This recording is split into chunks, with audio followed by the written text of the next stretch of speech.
It's Kansas Helen here. I'm with Ed Young, who is running for Kansas House District 27. So, where exactly is District 27? So we're in the southern part of Johnson County. It's a very large district. It has a little bit of unusual nature at the top of the district, but the bottom of the district is 215th Street, which is basically touches the counties below Johnson County. And then it goes all the way up to 143rd Street, but only in parts. It does this number, but it is a very large district.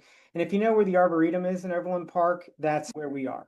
Oh, I love the Arboretum. It's wonderful. And it's about a mile from my house, and they just have all kinds of amazing events, and that's where the polling place is. And a couple of years ago, I published the picture of I have the prettiest polling place in the entire United States. Oh, I bet. Man, I didn't know that. They use it as a polling place. That's great. I like to just go get lost in the woods there and walk along the creek and pretend that I'm not living in a city. But so the first question I like to ask all candidates is, do you know what it's like to not have one more penny? I do. My wife and I talk about it all the time. When we were in school at KU, we would have to scrimp together every cent that we could get to have a Whopper at Burger King that we could walk to. It was the only place we could really walk to. We couldn't afford Pizza Shuttle, which tells you a lot, but to have that once a week Whopper was just an amazing thing. The other thing that we used to do is we'd actually use the coffee pot to make soup, and we had a lot of soup at that time because we were both in school at the same time. And I remember breaking the coffee pot making soup, and it was like, what do we do now? But we literally didn't have enough money to get another coffee pot. Fortunately, both of our parents weren't too far away and they were understanding at least about that piece. But we were in school, we were literally incredibly broke. Yeah. Yeah, that's an experience I've heard a lot asking that question. If they didn't experience it in childhood, once they went off to college, if their parents weren't well off enough to just give them a credit card or And we lived when I was growing up, we lived in a duplex with my grandfather. And that was really that was how we were surviving is that my parents were my mom worked as a village clerk in a really small village. She only worked part-time. My dad was working for a relatively large insurance group, but he wasn't making a lot of money. And it was literally my grandparents that brought us through our childhood. And it's a different experience.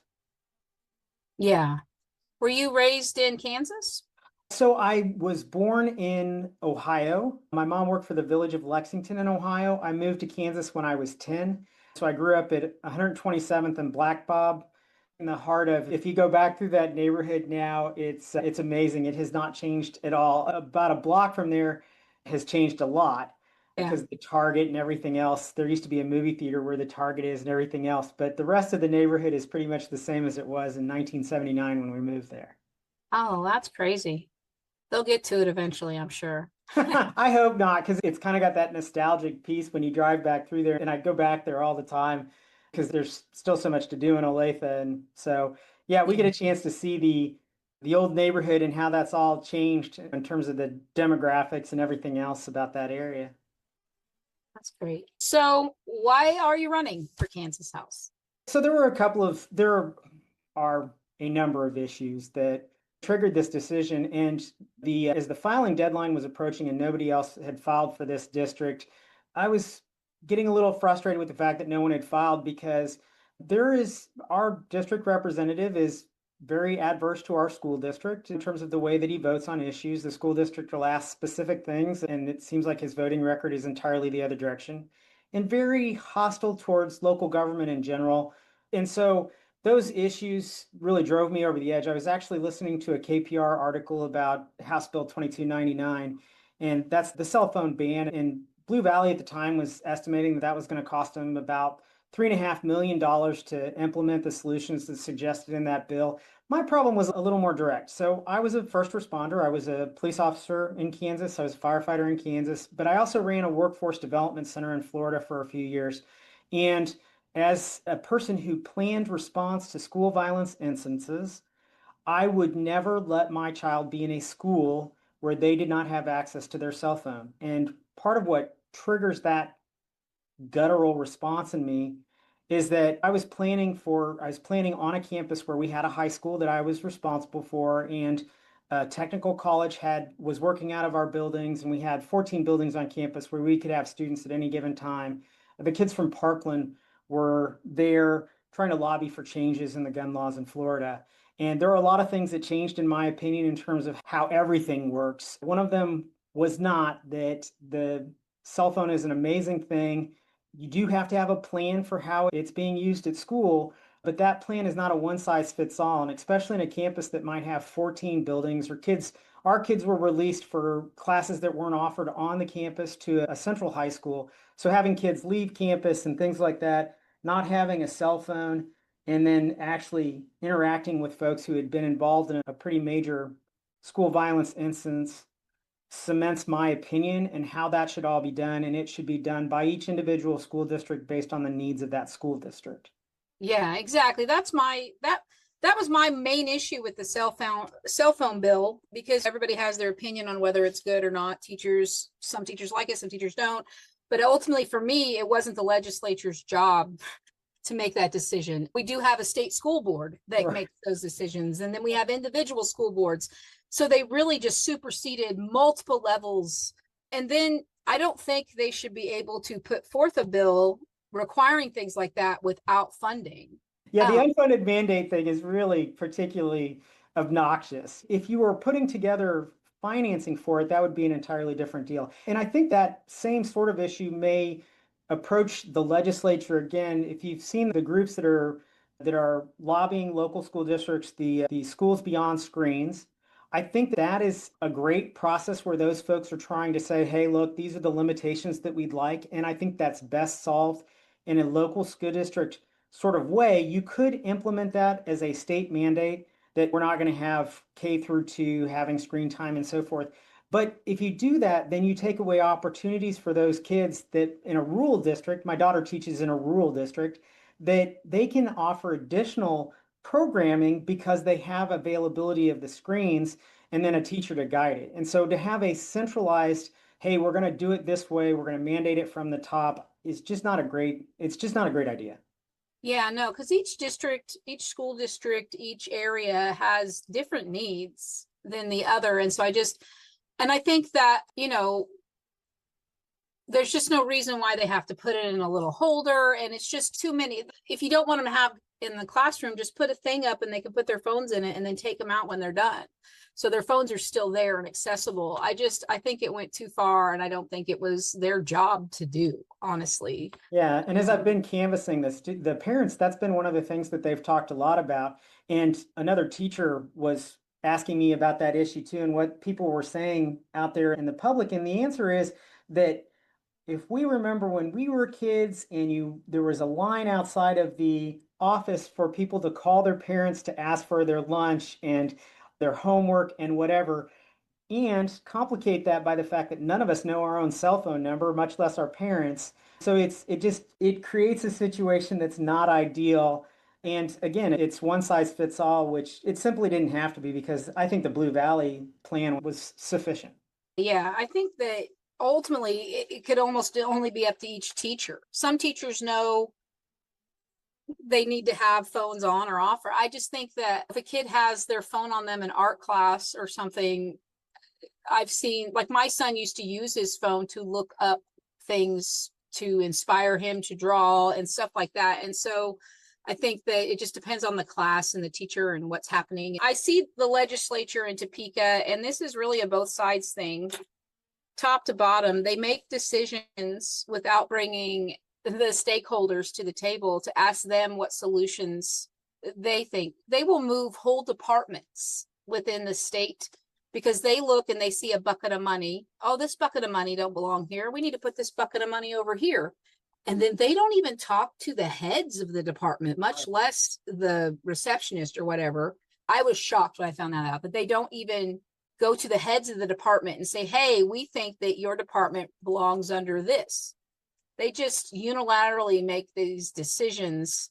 And I interviewed for multiple positions with the state of Kansas and met with people in different departments. And it was very interesting. And it was just really shocking to me how legislators are not going to the experts of a department when they want to make changes to it.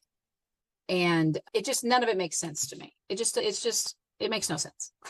And of course, I was the director of aviation for the state for 7.5 years, and we would do programming with communities to specifically avoid having funding available at the end of the year to avoid the money being swept, in spite of the fact that the program was in place, we had the bids, everything was ready to go. And that, in fact, there was one program that the legislature had specifically set aside, and everyone was still afraid that it was suddenly going to be changed before the end of the year. So the way that we designed it and everything else about it was to avoid the unintended consequences of somebody tinkering in a program that was established by them.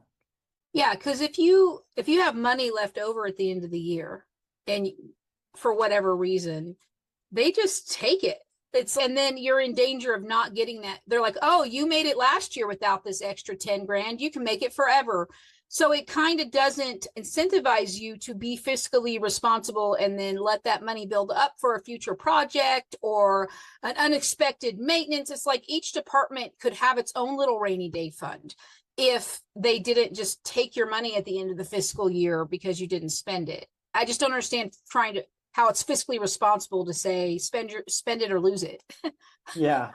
That was always a challenge. And Yeah. there were lots of years where we were on people to spend their money. The big problem would be those years where the federal money didn't come through, where you had a continuing resolution or whatever. And so whenever we were matching money or we were pairing with the feds on a project, that even became more complex. Yeah, and as we've seen, you can work with one administration on a project, get it all approved and even started, and then the next person can come in and just take away your funding. I don't know if the state level is like that, but we've seen it at the federal level now, them do that. And I have not experienced that at the state level, and I worked through 3 administrations, so I don't know if that can happen, but it certainly is a concern. Yeah, it is. I feel like if one party or the other had complete control, like governor, House, Senate in the state, they could also probably do a whole bunch of stuff, especially August 4th, if they're allowed to purchase our Supreme Court justices, right?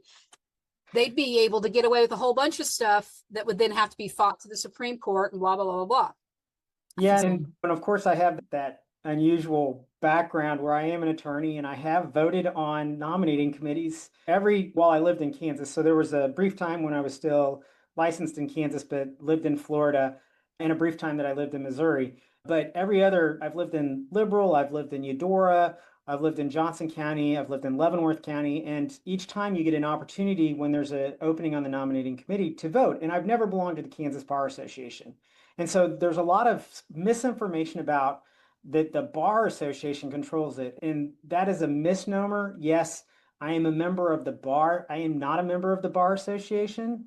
And then I've seen people argue that the Kansas Trial Lawyers Association is super liberal. That may be, but I'm also not a member of the Kansas Trial Lawyers Association. There's only a very limited number of people that are in the state, the trial lawyers.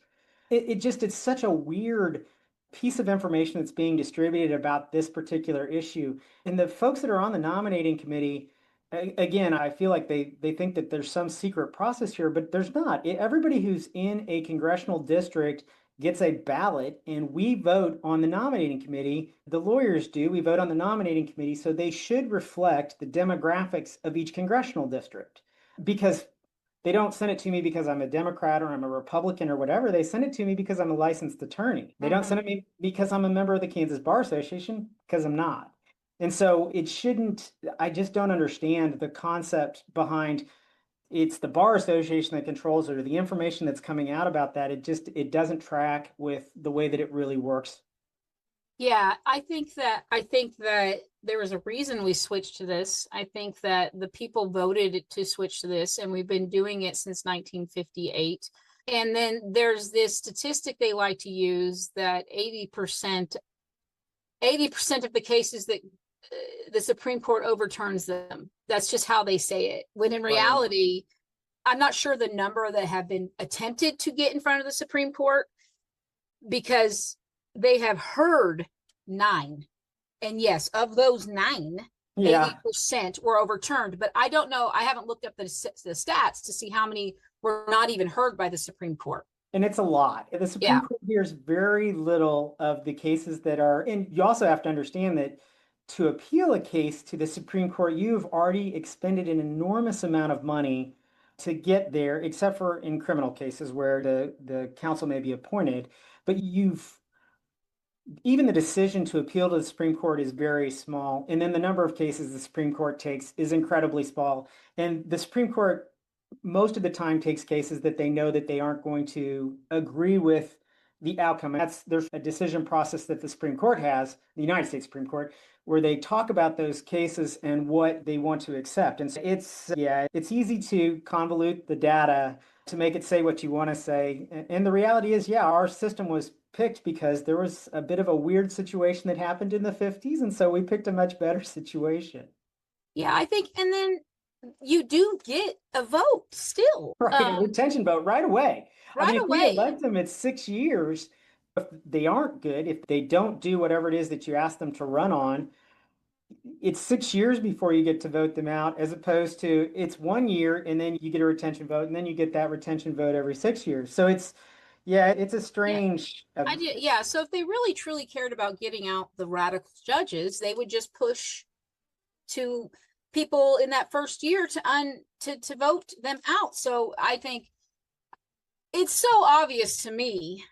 And then for me, it's so strange that on one hand, they try to say that the electorate in Kansas is so easily duped, they could be tricked into voting in 2022 about abortion.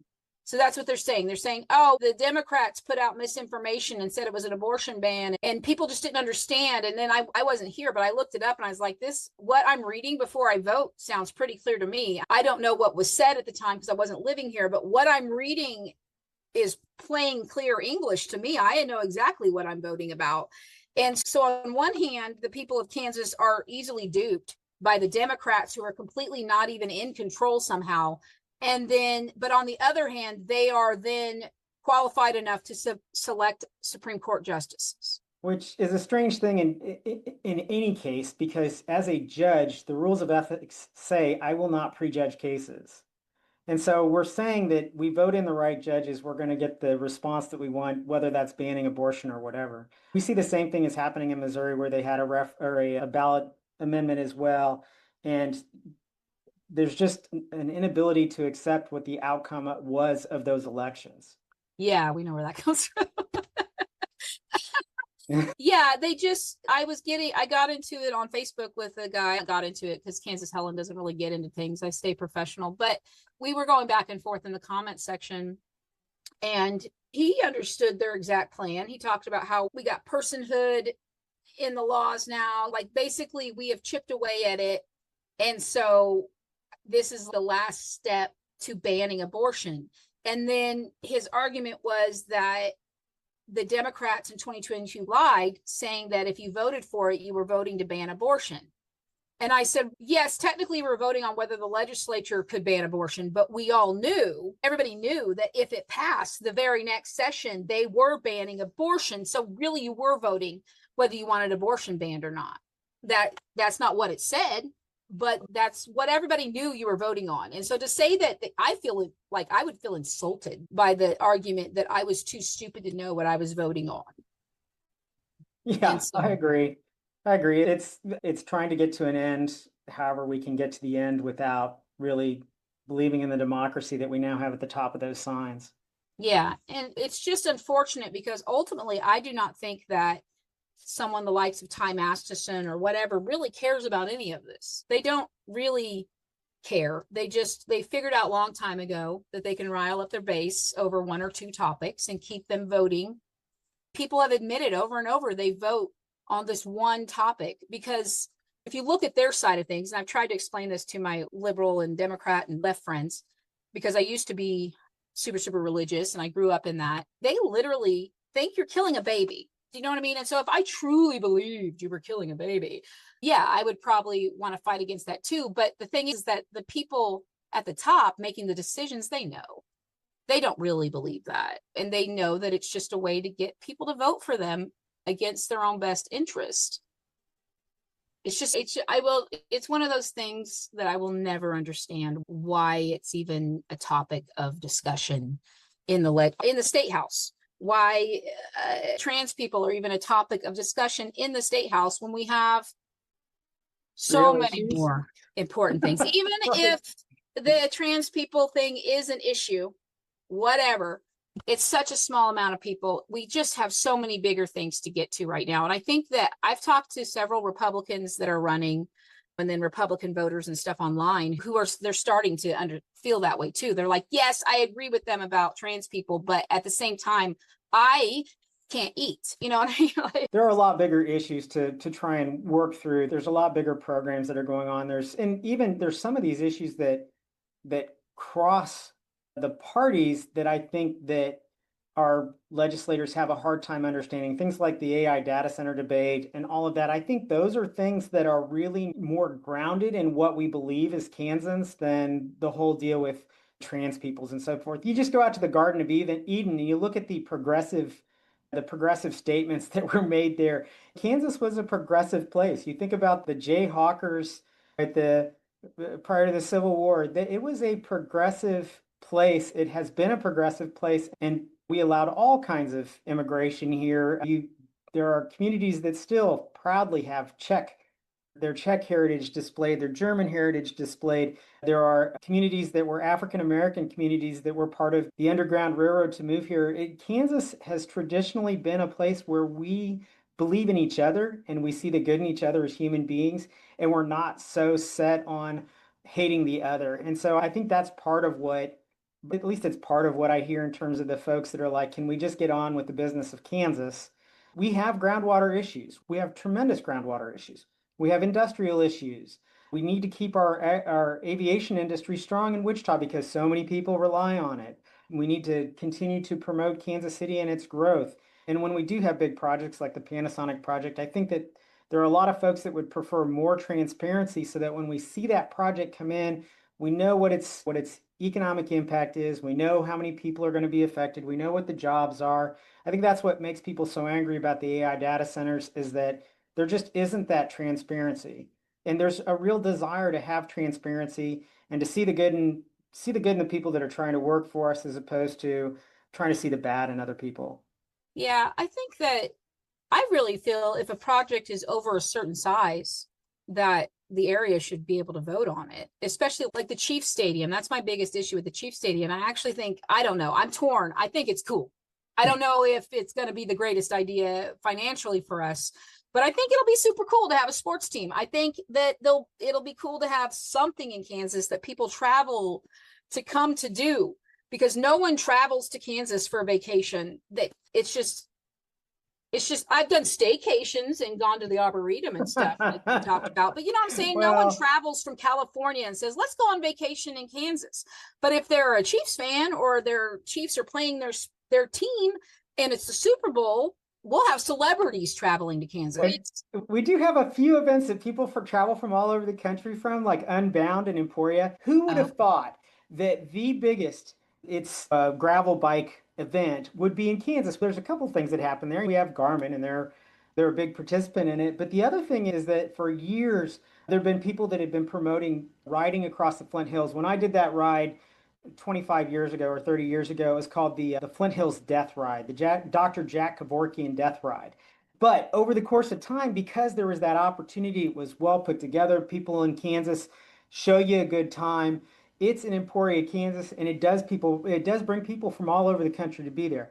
I just don't know enough about the Chiefs Stadium and the deal and everything else. I think one of the mistakes that's out there, and I never agree with Charlotte O'Hara, but I do agree with this piece that she said, the incumbent for my district is in charge of putting that whole committee together, and he wants to exclude the folks from Wyandotte County from having a say in how that whole thing is governed. And I think that that's a mistake. There's no reason not to have a say. It's much better to have all those people at the table and to voice the concern, whether or not that thing is going to pay for itself and how the money should be spent. That is very true. They should be able to voice that concern, and then we should all be able to judge what that committee comes to as a decision and go from there. I don't necessarily think I'd want people to vote on every single project. When I was in Missouri, we ran into that with the Hancock Amendment all the time, is that We had to put everything to a vote that even were minor changes in the tax code. That's changed. They even relaxed that because it was just becoming overwhelming. But so I don't know that we would want to put everything to a vote, but we certainly need to at least have some level of evaluation. We need to have that economic impact study. We need to have the environmental piece that we've at least talked about so that Yeah. people can make a good, solid decision and they can decide. And when they come to the public hearings, as a city administrator, I've stood in front of a crowd. We had a meeting once at a community center that had 300 people sitting out there in the crowd, and they were all angry with us, and we had to respond to that. But that made us better at our job because we had to demonstrate why we'd arrived at the decision that we had. So I think that those things shouldn't be looked at as this is an inconvenience or this is a problem. This is great. People are involved. They want to know what we've done, our due diligence that we've performed so that we get to a decision. Just granting what the Kansas legislature did with Senate Bill 98 is unexcusable. Giving 100% tax break on 20 jobs, that's even with the minimum investment they're talking about, that is, you're taking away sales and use tax revenue that could have been used for a whole lot of other things. And on one project, you could have the same amount of sales and use tax that comes out of the system as the total amount of property tax that they've reduced in the last 4 years. It just doesn't make any sense to me that you would make that kind of a decision, have that disparate impact, and just say, hey, any AI data center can claim this. That's just not right. It needs to be part of a project evaluation. And again, the community needs a voice in it. And the way that they can use that voice is that city council member or whatever. But just granting a blanket exception is. Yeah, and see the thing is that the research I found is that there are a lot of different kinds of ways to do AI data centers, and there are ways that use less water and less electricity, but those ways obviously cost a little more and can't be built as fast. And so I think that, yeah, like, how can you just blanketly approve something when there's so many different ways they could do an AI data center is not just one thing. There's multiple ways to do it, and some are better than others. So yeah, I think everyone right now, as far as the public, is just scared. They don't understand the technology. I don't think a lot of the people in the elected office understand all the different technology involved and the different kinds of cooling systems. And it's such a complicated thing. And it is all just moving way too fast for something that is so complicated. And I don't think even the AI people understand where this is going to be in the long run because the information that's out there is that they're actually losing money on the AI piece. And every day you hear about a new thing that AI has done that you don't necessarily want them to have done. This morning they're talking about scams that it's like the deep fake scams where, the fact that AI can reproduce my voice, can reproduce me talking on this podcast. There's just so many things. And where does this money that's paying for the AI come from? Is it all just gambling money? What exactly are we doing here? AI is an interesting piece, and eventually they get us all hooked, and then we're going to end up paying for credits to use it, I think, in the long run. And okay, great. But I do we think have that, to fund it with sales and use tax exemptions? yeah, I just think that from what I can understand, we already have more than enough AI data centers in the United States to process the United States data. Yeah. We don't need more. Yeah, and there's some historic references that you can scratch your head about. So at the beginning of the 20th century, when we were seeing all the need to produce so much oil, what did we do? We drilled a bunch of oil wells. So what do we have now? We have zombie oil wells. So these don't belong to anybody anymore. And the Kansas Corporation Commission is the one that goes in and caps them. We had the same thing happen with cell phone technology. So we needed all these cell phone towers. So what happened is that we got single site LLCs that built a whole bunch of cell phone towers. Well, now, 20 years later, 30 years later, when those things are rusting and falling down, or my big example is that it's now an unlit tower on the way into a small town airport that needs air ambulance, and we can't find anybody who's responsible for this thing. We're stuck with it. So we have to deal with it. So that rush to development is not a great thought, especially if that rush to development also includes we're not collecting sales and use tax. We're not establishing funds to take care of these things when they are no longer useful. And if we have one of these projects that doesn't build to conclusion, how exactly are we going to take care of that? Because it's not the state that's going to step in and say, hey, developer, you got to finish this project, because the way that corporate structuring works is that there's bankruptcy and there's all kinds of other things that mean nobody's responsible anymore. So it's either the town. Just look at the development of racetracks. There's that racetrack outside of Pittsburgh sat there forever, because what happens is that who's responsible for it if they don't fulfill the terms of their industrial revenue bond? It's the city. And the city's not going to run a racetrack. The city's not going to run an AI data center, or the county, whoever the industrial development agent was. They're not going to do that. And so what you end up with is you have the potential for abandoned buildings. And so even if you have a closed water system for cooling the thing, without electricity, you still have an issue. You have to keep those things going. You have to keep the maintenance, and you have to be prepared for what happens at the end. Yeah. I just think that, yeah, I think it's just too much, too fast for the people of Kansas, especially like people in Wichita and Sedgwick County do not like change at all, much less quick change. And so because the way the water system works in Wichita,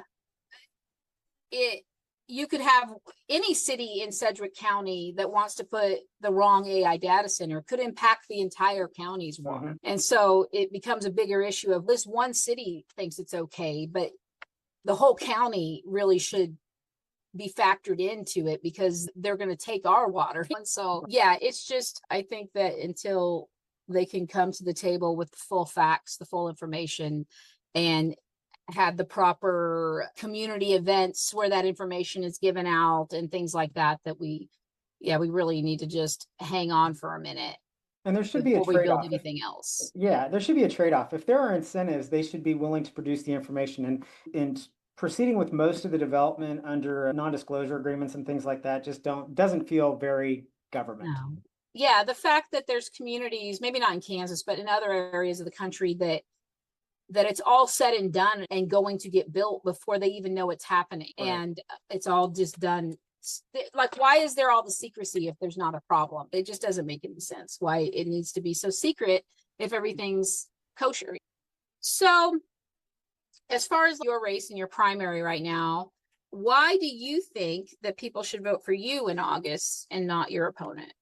I really like my opponent. She is a very smart human being. And if she wins the August primary, I will be supporting her. I'll be 100% behind her. I do have a little more Kansas experience. Of course, I've worked for KDOT. Strange of all achievements is that I am in the Kansas Aviation Hall of Fame, and that was based on planning activities and planning tools that I helped develop during the wind energy exponential growth. And also, I understand the budgeting process very well. I'm Government Finance Officer Association, outstanding budgeter, was involved in local government in Kansas and then also in several other states.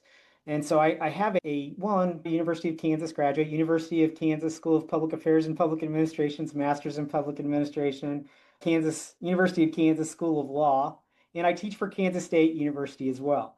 And so I participated in high school sports in Kansas. It's just, I am a very Kansas candidate, and a lot of that has been based on the fact that we had very good educational institutions in Kansas, from both the public schools and also the Regents institutions. And so that piece is very different for me. I've served Kansas communities as a firefighter, as a police officer, as an EMT. I served on the Kansas Incident Management Plan. I actually deployed to the Donovan County floods.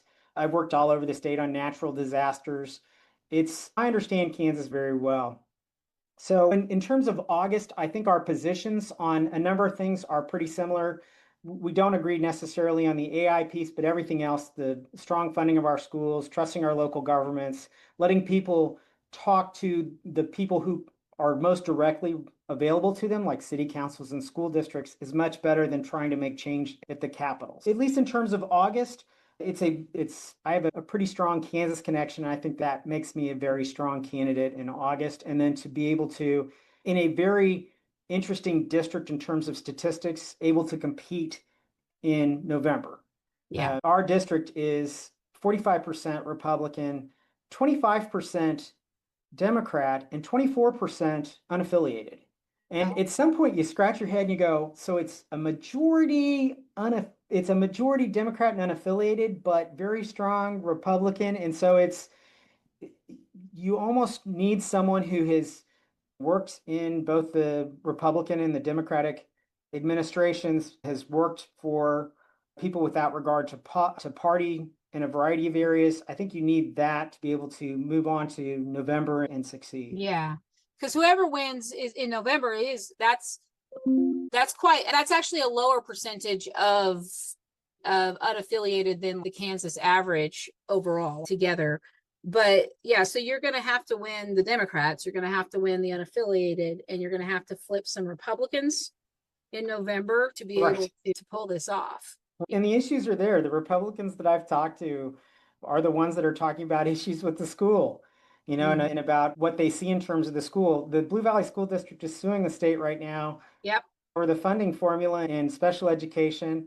And I think that's one of the big key issues. If folks want to send their kids to private schools, good on them. We should not voucher that, because what it basically does is it puts back on the taxpayer, the property taxpayer, the requirements for special education that are not required of any private school. If we change the voucher program and said, hey, you have to take all special education students as well as all other students, I might change my opinion. I doubt it, but I might. Lots of times when I was a city administrator, I'd have people that say, I don't use any of the recreation programs. Why should I pay the recreational property tax? We share that burden so that we have a great place to live that then allows you to also enjoy the benefit of having an employer who comes in here and says, hey, look at these great recreational programs for my employees' kids. So when we can spread that the government program that is producing great things for the community among the greatest number of taxpayers, it reduces that burden. When we take that burden away, or when we take that money away, then it intensifies the burden. So Yeah. not having to have special education in private schools, yeah, sure, they can offer a program that is more concentrated towards your kids. Unfortunately, though, that means that the special education program, the education that our Kansas Constitution says every Kansas citizen is entitled to, that burden is put more directly on the property taxpayers. Yeah, because the federal government also has requirements for special education that the schools have to meet. And I did a whole Substack on the school funding. And yeah, it's about 62 or 63% when it should be 92% is being funded. And so people just don't seem to understand they have to provide those services by law, by our law, by the federal law. And so when they don't have the money to provide those services, they then have to take money from the money they do have for regular education. And then they still have to pay for those students. And so they have to raise more money the only way they know how, but the only way they can raise money for schools. And the property tax issue for me really comes down to, if schools were properly funded, the property taxes could go down. And it's just common sense to me. I don't understand how the populace, I understand why legislators and the bigger scheme is trying to dismantle public education. I get the entire thing for that. But as far as like how a citizen cannot value public education or an educated populace, and how they don't see they also benefit from our children being properly educated, that if they're better educated, who do they think their future doctors and lawyers and all these people that are going to take care of them in 20 years are coming from? And for me, I think that educating people is part of what I do here with Kansas Helen. I love educating myself just for fun. And education is so important to our society as a whole that even if I hadn't had children or grandchildren, I see the benefit in paying for other people's children to be educated. And you hear it in people in my district, you hear our property tax level is so high. I understand that when I go to sell this house, as long as this school district is what it is, I am not going to have any problem making that up on the back end. And I realize that even though our values have gone up and we've seen some pretty significant increases, because people have moved into our district and the demand is higher and the supply is less. And so therefore the prices have gone up. I get it all. But as long as the Blue Valley School District is what it is, then that is great. If the Blue Valley School District drops off, if they cannot fund what they need to fund, if they start to get a reputation of, oh, you don't want to live in Blue Valley because, then I think that you can make a better argument that you're paying too much property taxes. Right now, you can't make that argument. Our schools are amazing. Yeah, yeah, good. Yeah, we live in Topeka and my grandson is in a special ed pre-K. He's nonverbal autistic. And I don't know what they're doing in the school district but it's excellent. It and lived in Wichita when we moved here. And the process to get in and everything, and the class size is much smaller, and it's been such a better experience here in Topeka as far as the special education goes. So I don't know what magic strings they're pulling to keep everything together here, but they're doing an excellent job. I think we have a pretty good system too. My daughter teaches in a rural district, and we had that conversation about paras and whether or not they were valuable or not based on that hearing that happened the other day in Topeka. And she said, look, I can't even teach my class if I don't have that para. The para turns a corner for me, and the para also provides specialized education for the students that have additional struggles. And so it's not it's whether that kid does better on the standardized testing or not is not the issue. Whether or not you can conduct the class because you now have that para available that can provide additional services is the real issue. Yeah, there is no way that my grandson's teacher could teach the class without additional help. It's just, yeah, it's just absolutely no way. Just my one grandchild needs constant attention. And he's in the middle of the spectrum as far as the kids that are in there. There's some that are lower and some that have less needs and some that have more needs. And yeah, it's a really great program. They do peer, they have a regular class next to them and they mix them together with the neurotypical kids and stuff like that. And it has made such a difference in his life. And he gets his speech therapy and stuff at school. And it has been night and day between when he went to preschool and when he came now, as far as maybe he's not talking. He's making a lot of different sounds that he didn't make before. He had like 2 sounds before, and now he has an array of sounds he makes. But for me, it's not just that, but he is better at connecting with his little brother and other children, whereas before they didn't exist. It's a social aspect of it. And then he's just more connected when you're looking at him and stuff. And I'm forever grateful to the Topeka public school system for what they're doing for my grandson. And if they didn't have this early pre-K, special ed pre-K for him, then he'd be in his other therapies and stuff, but he would not be where he's at now if he hadn't had the last year of public school education. It's going to be life altering for him to be able to have gotten this program. And yeah, it's just so important. And that because he's nonverbal autistic doesn't mean he will always be that way. And it doesn't mean that he needs to the things that I've seen in the comments online, like they think that he needs to he's a waste of our resources to educate him. Just can't imagine somebody thinking that. It just doesn't.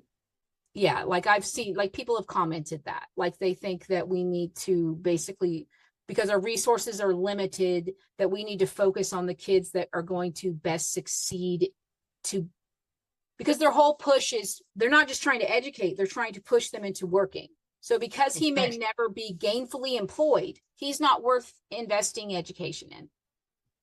What was it? Those among the least of us? Yeah. Anyhow.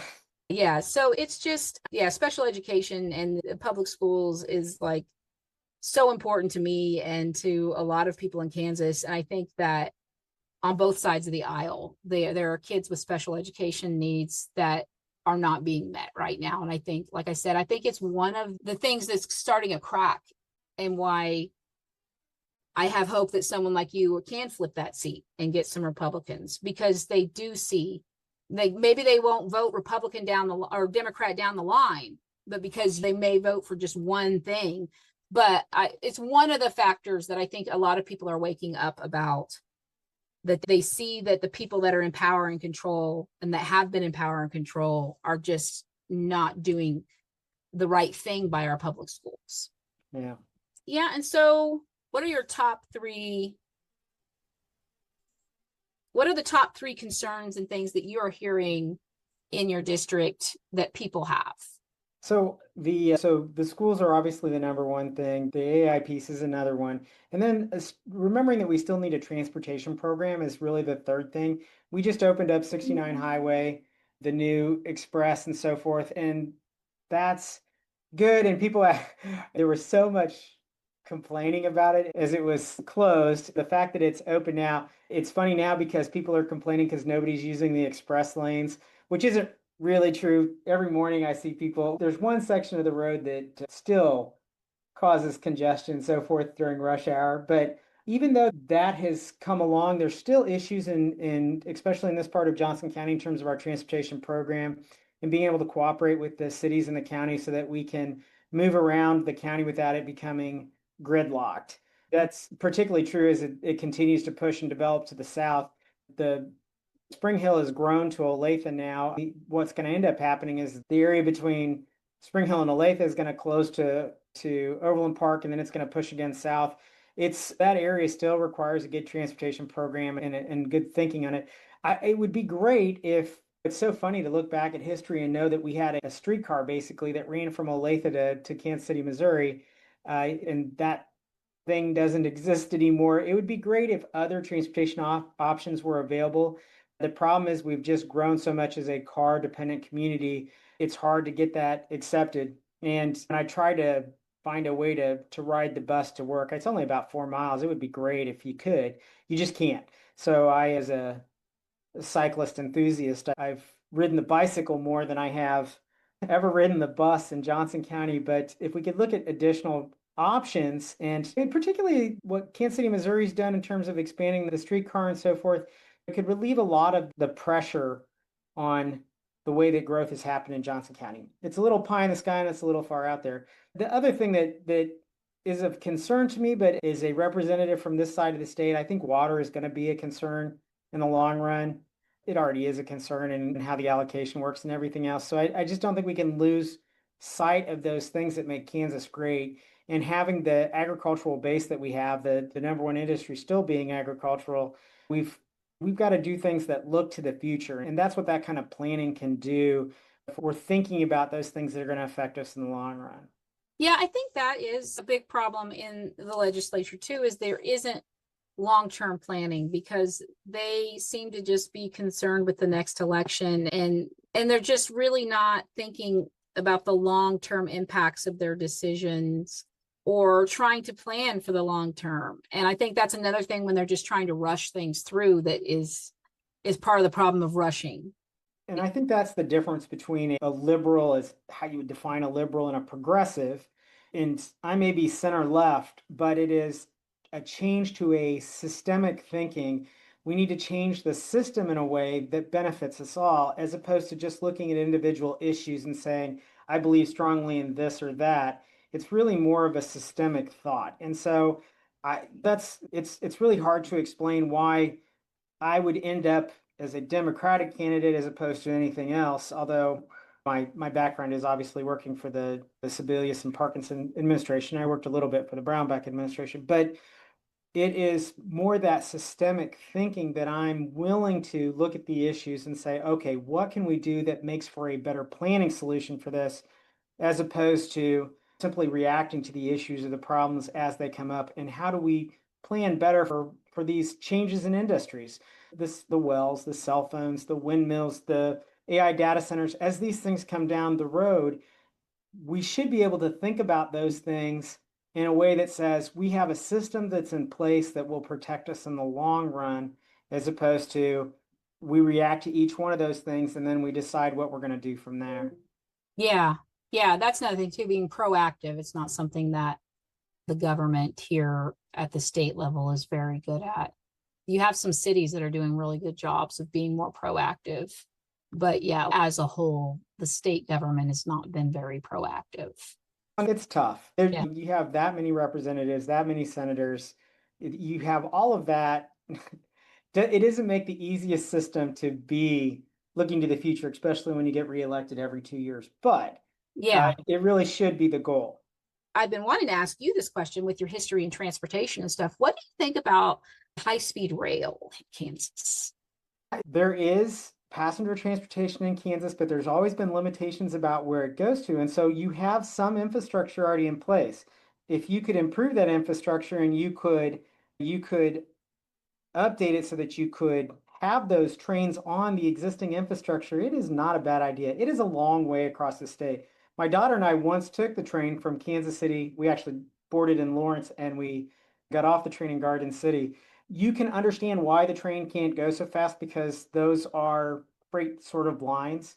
And when I was at KDOT, I sat across the hall from the freight folks, the train folks, and I learned a lot, although I'm not an expert by any shape or form. But if you could improve it, it could be potentially really great because people do travel those routes on a relatively regular basis. And even if they're going on to somewhere else, having high-speed rail in Kansas would be, even if you had light rail, even if you got that adoption, that sort of trend towards adoption, it would be great. I'm one of those people that I've used rail any chance I got. So this last year I was traveling from Jacksonville, Florida down to Orlando, and I took the train there, and it is affordable.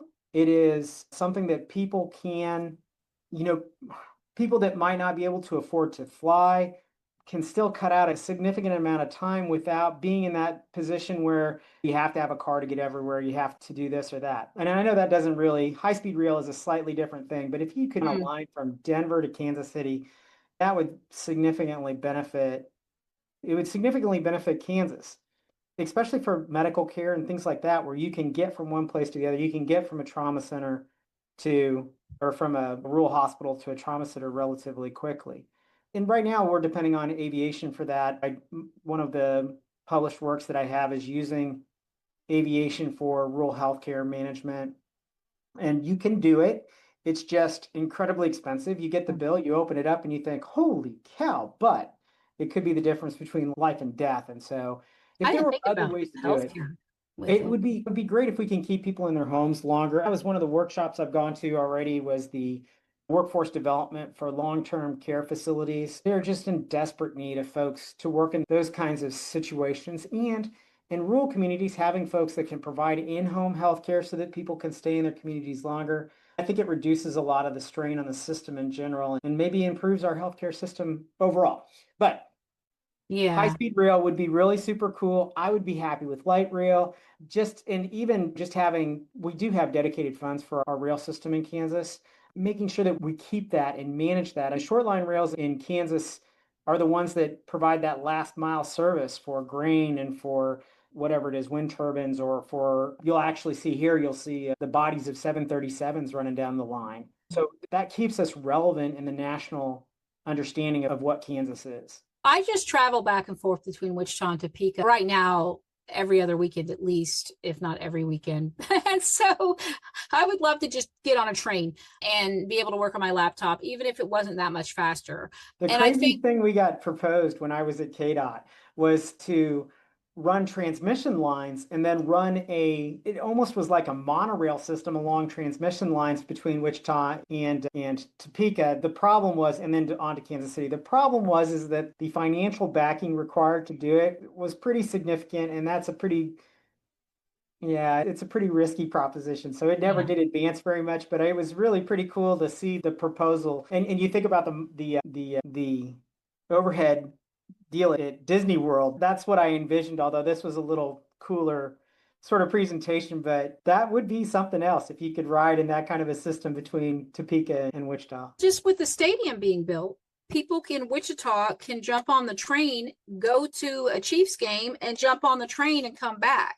Yeah. And then people out in the rural areas can get to the city. I could live in one city and work in another if I Mhm. wanted to live. That's one of the main problems with the rural areas, right? Is that there's not jobs out there and you have to commute to a job The or infrastructure is work there, remote. is the crazy part. The infrastructure in those small towns is there, and then we don't reuse it. We don't recycle it because there isn't a close place for them to work. There isn't a manufacturing facility. There isn't something else relatively close for them to work at. And so those small towns will evaporate, and that's just not great. It's not ideal. And Yeah. we rebuild infrastructure. We just keep moving south here in Johnson County and keep rebuilding infrastructure when we have perfectly good infrastructure in other places.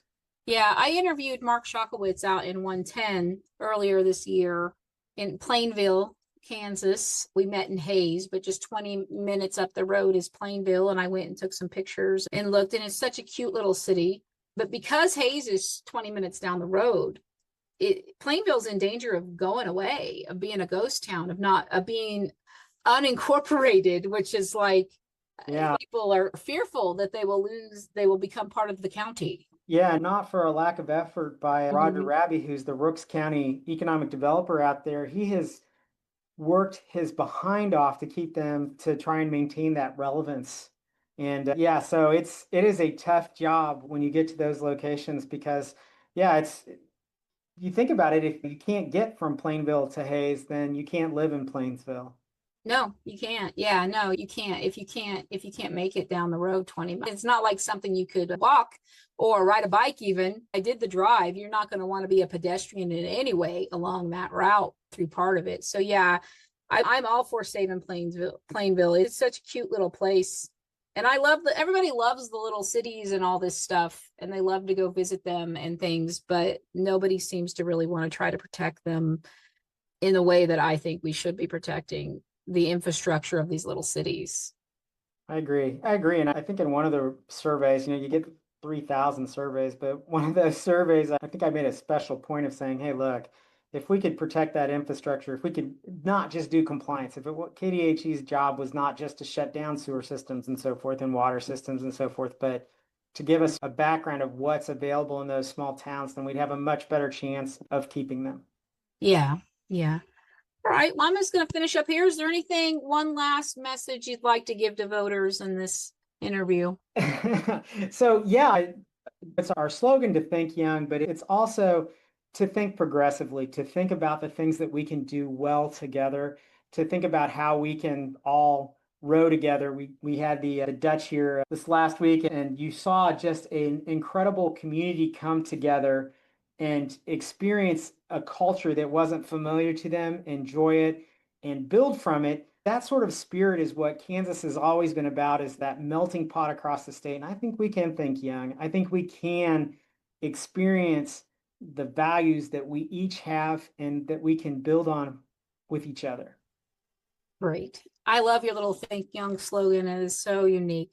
And thank you so much. Thank you for running. I know it's not an easy task, and especially when you're trying to run to flip a seat. But I think that this is a good year. This is the year that if we were going to do this, it's all these different factors have come together. I think that this is really the year that we could have some real to bring some balance to Topeka is really what my goal is. I don't think that the Democrats need to go in there and take over and get the supermajority either, but I think that there definitely needs to be a little more balance and ideas there from across the political spectrum because it is so polarized.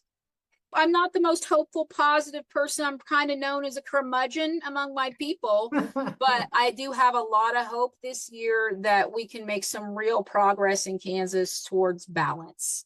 Great. This is a good Yeah. year for it. And I don't think that's an unreasonable desire to have some balance.